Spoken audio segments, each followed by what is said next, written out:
जैन रामायण, चलिए जैन रामायण में इंद्रजीत और कुंभकर्ण भानुकर्ण ने अपने मेघवाहन ने अपने पूर्व भव सुने, और भव सुनने के बाद में वो जो दोनों भाई थे उनके चाचा थे, ऐसे सुनि भावा बलिसार, इंद्रजीत घननाद कुमार, दीक्षाधारी मन वचकार, अंतर बाहिर निर्मल था। वाह! ऐसे सुन करके उनको अपने भवों का वर्णन देख करके और वैराग्य जो उनको था वो और बढ़ गया, पुष्ट हो गया। अब उनको दिखने लगा कि अरे वास्तव में जो हम सोचते थे वैसे तो भगवान ने साक्षात जैसे निरूपण करके हमारी आंखें और निर्मल कर दी हो। तो ऐसा जान करके उन्होंने मुनीश्वर अनंतवीर भगवान के निकट में ही अपनी दीक्षा धारण करना प्रारंभ कर दी। दीक्षा के संस्कार अपने ऊपर करना उन्होंने प्रारंभ कर दिए। और उनके अलावा कुंभकर्ण मारीच नरेंद्र, मयादिक भूपति के वृंद, 12 सहस मुनीश्वर भया, मंदोदरियादिक तप लिया। ऐसा करके चिदानंद पद सार, ध्याने को मुनि पद लियो। अहो अभी तक राज्य लक्ष्मी की आराधना करते थे, राज्य की संपत्ति को भोगते थे, अब हम आत्म संपत्ति को भोगेंगे। आत्मा की शुद्धता को प्राप्त करके सर्व कर्मल को निर्दग्ध कर देंगे। जो भव की संतति भगवान ने बताई है, अब वह संतति वापस नहीं रखेंगे। ऐसे दृढ़ निश्चय के साथ में अंतर बाहर निर्मल होते हुए, अंतर निर्मल यानी राग द्वेष मोह रहित निर्मलता, बाहर निर्मल यानी मुनिराज बाहर से निर्मल होते हैं कि मलिन होते हैं? मुनिराज देखे आपने, मुनिराज बाहर से निर्मल होते हैं कि मलिन होते हैं? स्नान तो करते ही नहीं है, आभूषण पहनते ही नहीं है, दंत धोवन करते ही नहीं है, तो फिर बाहर से निर्मल कैसे? अंतर से निर्मल तो होते हैं, मान जाएंगे, बाहर से निर्मल कैसे होंगे? अहो वस्त्र धारण करना ये मलिनता है, ये एक्स्ट्रा लगा हुआ है। जब बालक जन्मते शिशुवत किंचन, बालक कैसा निकलता है? कपड़े सहित निकलता है क्या? आप लोगों को 2-4 कपड़े खा लेना चाहिए।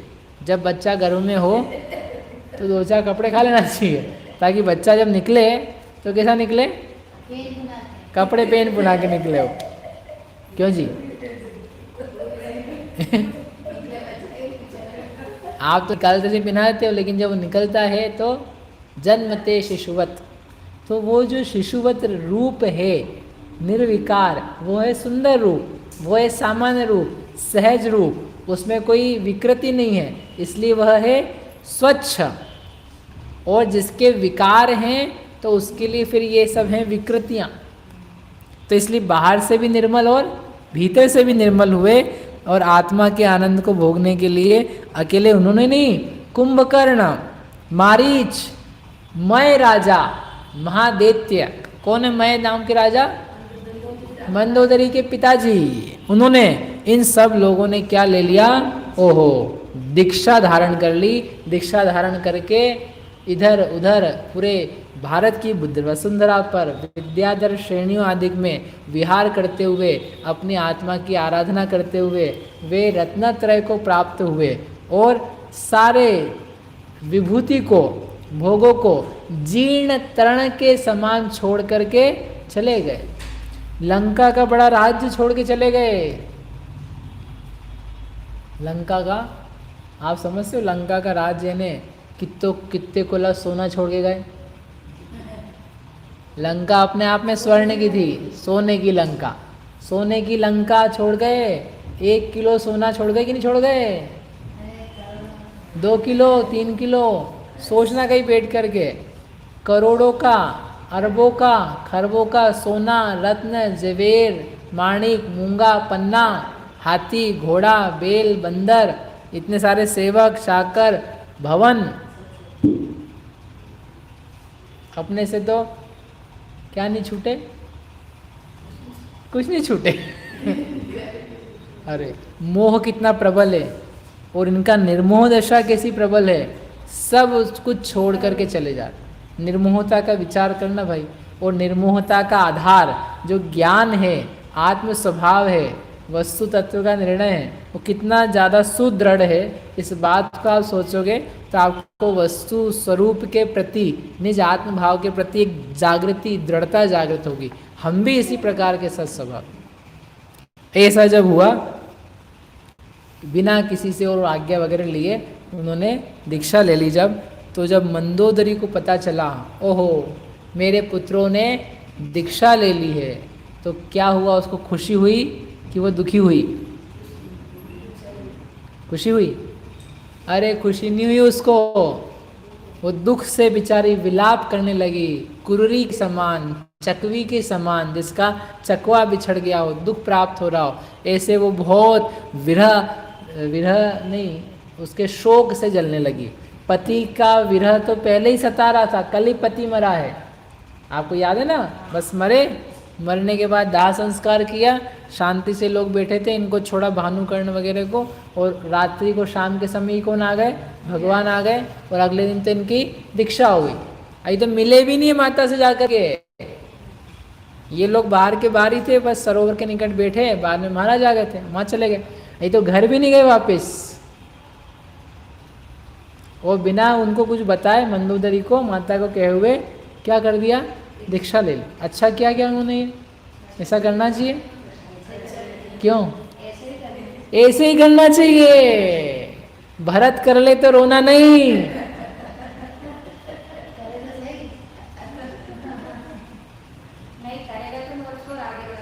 बहुत बढ़िया, धन्य हो आप माता, करो बेटा करो, यही सार है। अरे संसार में जन्म मरते रहना, कौन माता पिता ऐसे हैं जो चाहते हैं कि अरे मेरा बच्चा मरता रहे जीता रहे, मरता रहे जीता रहे?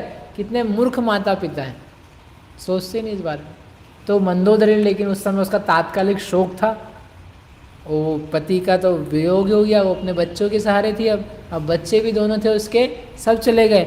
ओह, वो बोलने लगी, करुण विलाप करने लगी, पहले तो मूर्छित हो गई, फिर जब वापस होश में आई, हे पुत्र इंद्रजीत, तूने कैसा कार्य किया? अरे तूने मेरे से एक बार भी नहीं पूछा, तूने मेरी एक बार भी खबर नहीं ली, मैंने तुझे लिए कितनी आशाएं बना के रखी थी, अब मेरा क्या होगा? और तुम तो भोगों से लालित हुए थे, तुम्हारा शरीर जो है सुकुमाल है, यद्यपि तुम योद्धा हो, लेकिन पैर में तुम्हारे हमेशा क्या बोलते हैं आपके शूज़, चप्पलें वो रहती थी, भोग रहते थे, भोजन रहता था, सुगंधित वस्त्र रहते थे। अब तुम जमीन पर नंगे पैर कैसे चलोगे? तुम जंगल में चीज़ों कैसे सहन करोगे? तुम्हारे ऊपर कैसी कैसी विपत्तियाँ आएंगी, परीक्षा आएंगी, उनको लेकर के अब क्या होगा? हे मेघ वाहन, यह जो तुमने किया, तुमने मेरी उपेक्षा करके जो इतना अतिशय दुख दिया है, क्या तुमने ठीक किया है? फिर उसको अपने पिताजी की याद आई, पिताजी को लक्ष्य करके बोली, हे तात, हे पिताजी, आपने भी मुझे छोड़ दिया, आप सब अपने इसी संतान का स्नेह छोड़ करके ऐसे निष्ठुर, ऐसे निर्मोही कैसे बन गए? आपने तो मुझे बड़े अच्छे से पाला पोसा था, मेरे से प्रेम रखते थे, आपने भी मेरे से क्या कर दिया? दूर होकर के दीक्षा ले ली। फिर उसने एक बात कही, क्या बात कही? बहुत अच्छी बात कही, पिता, पति, पुत्र, ये तीन ही तो सहारे होते हैं। एक स्त्री के लिए पिता का सहारा होता है जब तक घर में रहती है, फिर विवाह होने के बाद में पति का सहारा रहता है, और जब बच्चे हो जाते हैं तो फिर वो बच्चों के आश्रय पर, आश्रय उनकी आस में बढ़ती रहती है। पति की आश कम हो जाती है, बच्चे की आशा बढ़ जाती है। तो तीनों को लेकर के बोली, पति चला गया, सोचो उसकी स्थिति, पति चला गया, उसके बच्चे चले गए, उसके पिता चले गए, एक मर करके गए और दो उत्तम मार्ग पे आगे गए, लेकिन संसार के लिए मैं के हिसाब से तो उसके पास कुछ भी नहीं बचा। तो बहुत रोती हुई, अरे मैं पापिनी, पिता के द्वारा, पुत्र के द्वारा, पति के द्वारा छोड़ी गई, अब मैं किसकी शरण में जाऊं, अब मैं क्या करूं? निरंतर आंसू की जो वर्षा कर रही थी, ऐसी होती मंदोदरी के लिए वहाँ एक माताजी आई, मंदोदरी नाम शशिकांता नाम की माता जी आई, आरिका माता जी, और उन्होंने बोला, उसको समझाया, सांत्वना दी और कहा, अरे मूर्खे, अरे मुग्धा, अरे दुर्बुद्धि, क्यों इस प्रकार से व्यर्थ में रो रही है? किसके लिए रो रही है? कौन तेरा पुत्र, कौन तेरा भाई, कौन तेरा पिता? इस संसार में कौन किसका हो पाया है? जन्म मरण की संतति में चलती हुई हमारा आपका कोई होता ही कैसे है? इसलिए इस प्रकार के विकल्प को छोड़ दो, इस बात की एकत्र भावना को लाओ। कौन सी एकत्र भावना को? राहम होमी परेसिम रमे परे संति नाण महम एक को। माता जी मेरे पिता पुत्र तो थे ना, तो माता जी ने क्या बोला?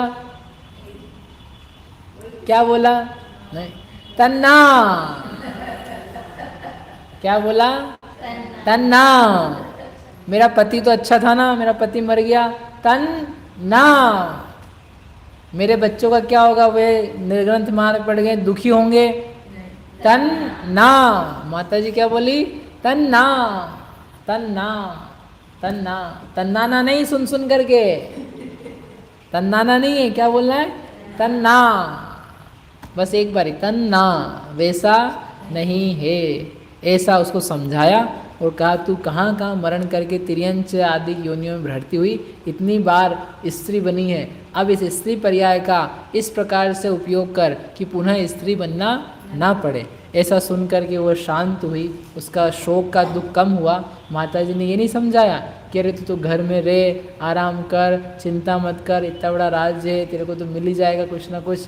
शोक, अरे निर्ग्रंथ साधु मिले, आरिका माता जी मिले, वैराग्य के पथ को बढ़ाने वाली, दुख के भार को कम करने वाली, शोक दूर कराने वाली। जैसे मानो विषम दाह लगा हो तो ऊपर से मेघ बरस करके सब दाह को शांत कर देते हैं, ऐसे गुरुओं की वाणी सब प्रकार के शोक को पर भाव सब निस्सार दिखते, मात्र दर्शन ही किए, निज भाव की महिमा जगे, जिनके सहज उपदेश में।